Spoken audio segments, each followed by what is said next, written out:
In this video, I'm going to show you how a truly sustainable business can exist only by dodging 4 key pitfalls. I'm going to walk you through them one by one with real business examples.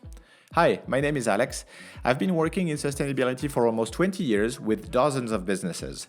I know how it feels. Sustainability sounds great, but Earth's resources are like a shared pizza at a party.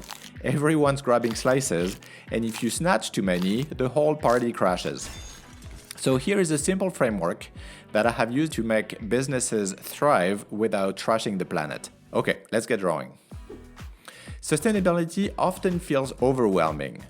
No waste, zero pollution, 17 UN goals, circular economy. It is a sustainability salad. But strip it down with science and thermodynamics, as explored in our previous video, and true sustainability boils down to only not doing 4 things. These are the unbreakable laws of nature and society, the guardrails that protect your business from risks while fostering efficiency and resilience. First, avoid contributing to the systematic buildup in nature of substances extracted from the Earth's crust, such as fossil fuels and metals like lead, mercury, or cadmium. These are scarce resources that, when over-extracted, accumulate and disrupt ecosystems. Picture your inbox. Say you can deal with 20 emails per day, but now you get 30. Those extra 10 pile up relentlessly. In practical terms, nature manages small natural flows, say 1 to 600 tons of mercury annually, but humans extract 2 to 3,000 tons via industry and mining, leading to a 7-fold increase in concentrations that heighten environmental and health risks. Not all elements are equal. Scarce ones, like lead, accumulate quickly, even in small amounts, much like salting a dish until it is ruined. But abundant ones, like silicon or aluminum, integrate harmlessly. Therefore, you need to conduct a material audit to identify risks, then substitute or implement closed-loop recycling. Tesla, for example, minimizes rare metals in batteries and recycles over 90% of packs, reducing costs and supply chain vulnerabilities while boosting brand loyalty. It's not about sacrifice, it's just smart resource management. These principles empower flexibility. No prescribed path, just avoiding harm. Like in chess, victory comes in many forms as long as your opponent's king cannot move. Creativity reigns. Second, do not brew society's Frankenstein chemicals that linger like a bad scent. Think PCBs, DDT, plastics, forever chemicals, man-made monsters that nature cannot break down quickly enough.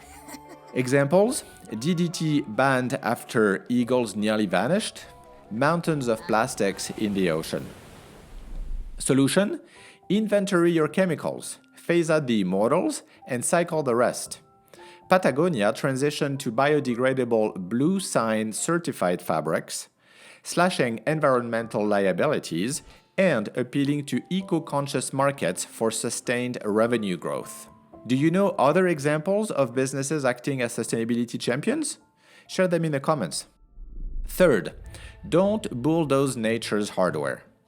Deforestation, overfishing, soil stripping, aquifer draining, physical wrecking balls.